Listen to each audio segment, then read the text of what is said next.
For today's video guys, mayroon tayong gagawin si Joey nito guys. Skygo 175 tricycle. Nabiyahe ito guys sa tubig. Hindi lang kasi ito guys makik. Stuck up yung kit niya. So bubuksan yung ano nito guys. Malalaman guys kung anong piyesa yung bumitaw dyan. Hindi siya makik. Kung spring o ano. Kasi maingay na sobra daw, baka may piyesang pumalas. Ay mabigat kasi itong biyahe nito guys. Dalawang pato. Madalas ka ba mag up and down ng karga mo? Pwede ka siguro mag up and down, hindi puno sa ibabaw din. Sobrang bigat yun talaga pag dalawa. Diyan nga PE-Mix oh. PE-Mix na 150. Ay ano pala, Honda Teams na yun. Supremo diyan. Hindi sila naggaganito. Hindi sila nagdadalawa. Malaki din yun yung Honda Supremo na 150. Yung bagong labas.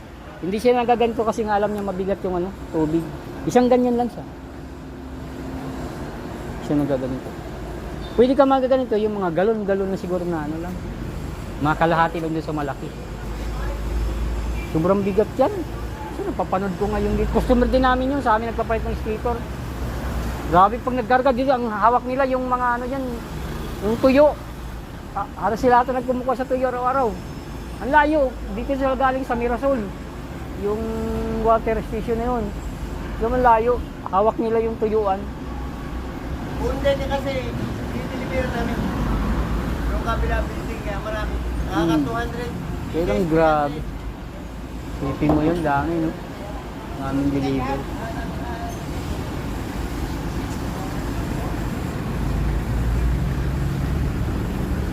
Talagang mabibigat ang karga nito guys.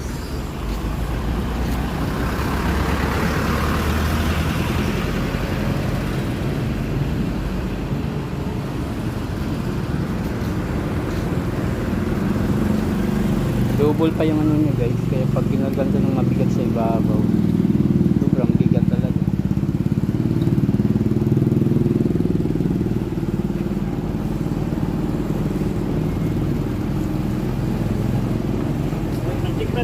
Agar.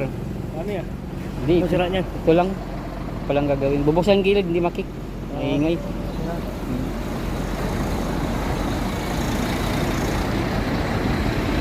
175 naman ito guys.